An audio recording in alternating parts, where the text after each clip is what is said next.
इसलिए मैं जिनका नाम नहीं ले रहा हूं, उनको जो बड़े हैं उनको हाथ जोड़ के नमन करता हूं, जो छोटे हैं उनको मैं और यहाँ उपस्थित सभी अपने अधिवक्ता शक्ति और अधिवक्ता बहन, मैं आपका ध्यान कुछ अहमों एवं प्रयोजनों की तरफ आकर्षित करना चाहता हूँ। शपथ ग्रहण समारोह एक फॉर्मेलिटी है, लोग चुनाव जीतते हैं, लोकतांत्रिक व्यवस्था में कोई जीतता है कोई हारता है, लेकिन आज के अवसर पर हमको ये सोचना पड़ेगा, देखना पड़ेगा कि जो अधिवक्ताओं की गौरवमयी परंपरा थी उसको कैसे हम लोग मेंटेन, कैसे उसको और आगे ले जाएं, किस तरह से उसको ठीक किया जा सकता है। आज हमको लगता है कि शपथ तो पदाधिकारियों ने ली, लेकिन 5 शपथ हम लोगों को भी लेनी चाहिए, जो आम वकील हैं, हम सब वकील और उत्तर प्रदेश के सारे वकीलों को, देश के सारे वकीलों को लेना चाहिए।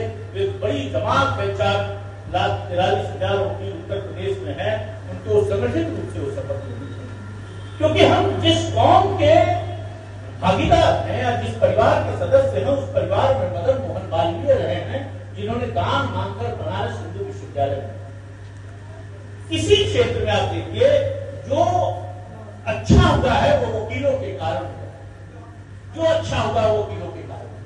आप शिक्षा के क्षेत्र में मदन मोहन मालवीय, स्वदेशी और स्वावलंबन की पहली लड़ाई देश में बाल गंगाधर तिलक ने लड़ी, वो भी पेशे से होगी। ट्रेड यूनियन का जो आवाज आई सबसे पहले 1920 मार्च में, उसको भी कोई लीड कर रहा था तो हमारे परिवार के लाला लाजपत राय करते।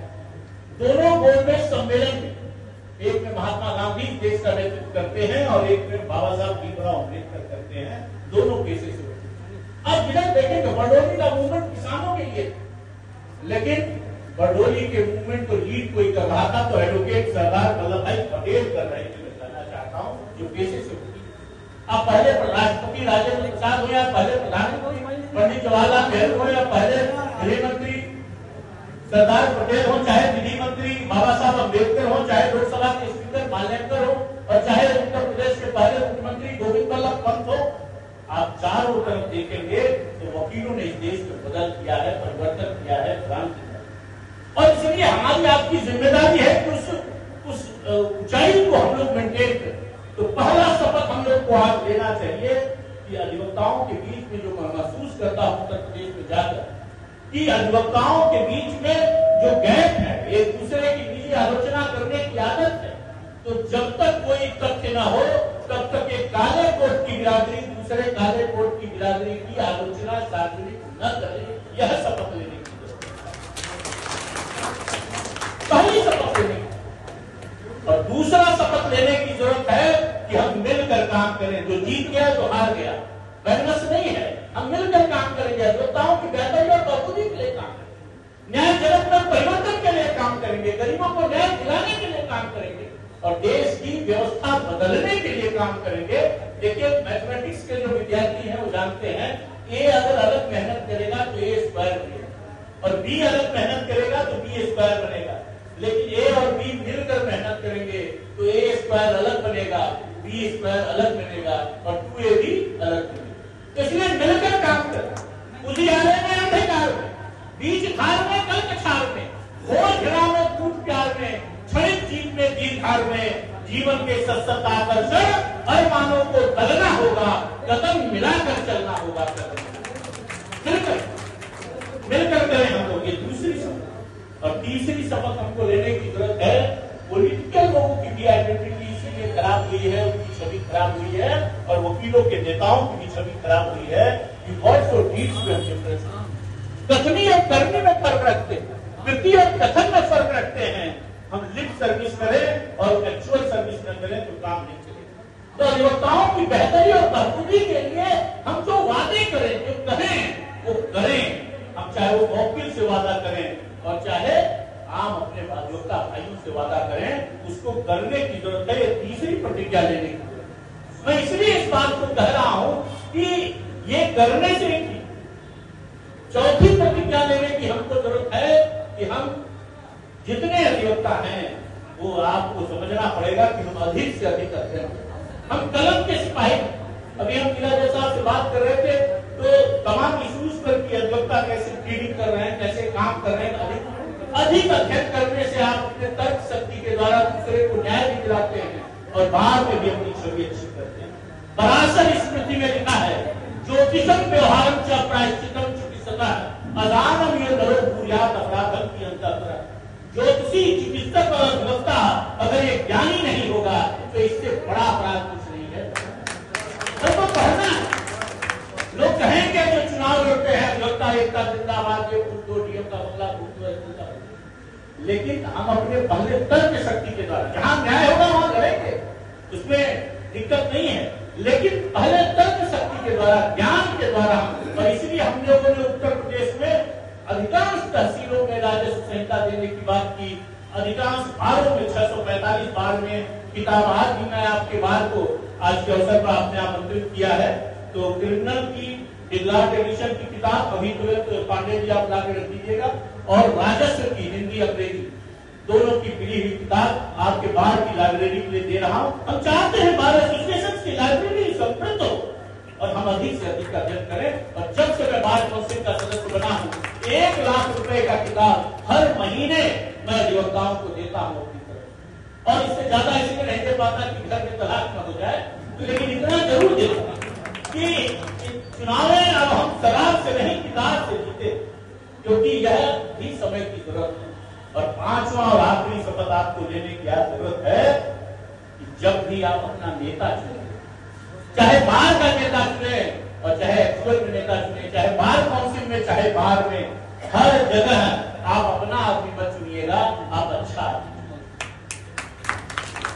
आदमी न चुनने के नाते हम महसूस कर रहे हैं कि बार एसोसिएशन में, बार काउंसिल में जैसे लोग जाने चाहिए वैसे लोग नहीं जा रहे, जो देवताओं की बेहतरी के लिए काम करें ऐसे लोग नहीं जा रहे। तो इसलिए भगवान श्री कृष्ण ने भी यही कहा कि आत्मीय जनों के मोहपात से ऊपर आप अपना आदमी मत चुनिए, आप छोड़ दीजिए इन चीजों को, जाति, भाषा, क्षेत्र, एरिया आपके तखत का है।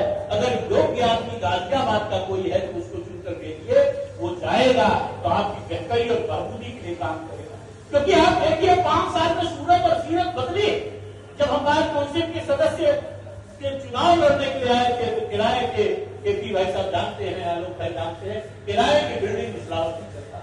और यही नहीं, पूरे उत्तर प्रदेश में आप देखिए बिल्डिंग स्ट्रक्चर के लिए, इंफ्रास्ट्रक्चर के लिए जितना हम लोगों ने किया है, 680 करोड़ का चैम्बर अभी प्रयागराज में बना है, 13-14 मंजिला चैम्बर, 20 लाख स्क्वायर फीट का बदल, और जिसमें 10,000 वकीलों को बैठने की सुविधा है।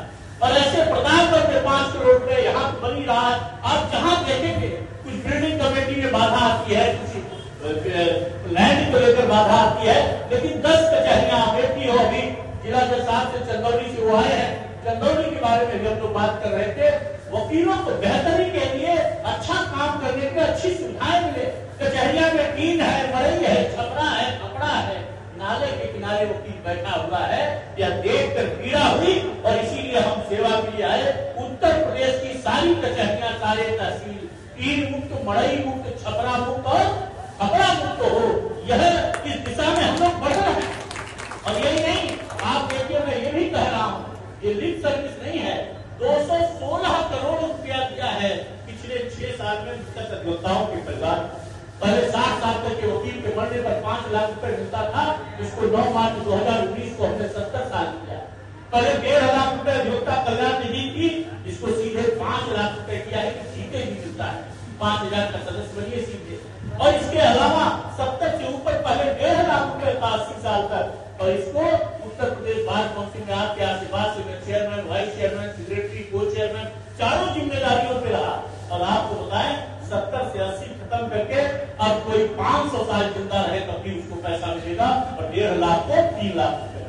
तो हम बेहतरी के लिए लगे और हम करेंगे। हम आपको वादा करके जाते हैं कि आपकी चिकित्सा के बीमा के लिए हम लोगों ने माननीय मुख्यमंत्री जी से बात की है, और राष्ट्रीय स्तर पर भी मनन मिश्रा जी से मिलकर हम लोग कॉन्फ्रेंस कराए थे, जिसमें प्रधानमंत्री और होम मिनिस्टर के बीमा हो। आयुष्मान योजना में अब बुजुर्ग अधिवक्ता आ गए हैं, प्रधानमंत्री जी ने कर दिया है, इसमें नौजवान वकील भी आए ताकि सीधे पैसा हॉस्पिटल में जाए, इलाज का पैसा वकील को जेब से न देना पड़े या चिकित्सा। और दूसरा, जो लोग भी गुमराह करते हैं, अधिवक्ता संरक्षण कानून, एडवोकेट प्रोटेक्शन एक्ट हिंदुस्तान में कहीं लागू नहीं। लोगों ने कहा मध्य प्रदेश में लागू है, राजस्थान में लागू है, हम गए वहां लागू नहीं। लेकिन मैं आपको विश्वास दिलाना चाहता हूं, यह already drafted advocate protection act, उसको हम लोगों ने गवर्नमेंट को दिया है और जल्दी ही आपको उत्तर प्रदेश पहला राज्य होगा जहां एडवोकेट प्रोटेक्शन एक्ट लागू होगा।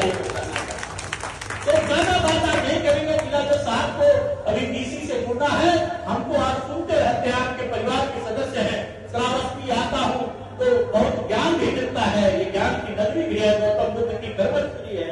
तो यहाँ आपका लगाव, आपका प्रेम, आपका स्नेह, आप और हम आपके साथ जैसे एटीएम है 24 घंटे 7 दिन 365 दिन आपके साथ खड़े हैं। कहीं कोई समस्या हो, ईमानदारी से अधिवक्ताओं की बेहतरी और बहादुरी के लिए हम सेवा कर रहे हैं। होके मायूस यूं शाम से ढलते रहिए। इन पंक्तियों से बात समाप्त कर रहा हूं कि होके मायूस यूं शाम से ढलते रहिए, जिंदगी बोल है सूरज से निकलते, और एक ही ठाव में ठहरेंगे तो थक जाएंगे, धीरे धीरे ही सही राह पर चलते। शाम को गिरता है, सुबह को संभल जाता है। आप भी सूरज की तरह गिर के संभलते रहिए, आप भी सूरज की तरह गिर के संभलते रहिए। कभी अकेला महसूस न करिएगा, हम आपके साथ हैं।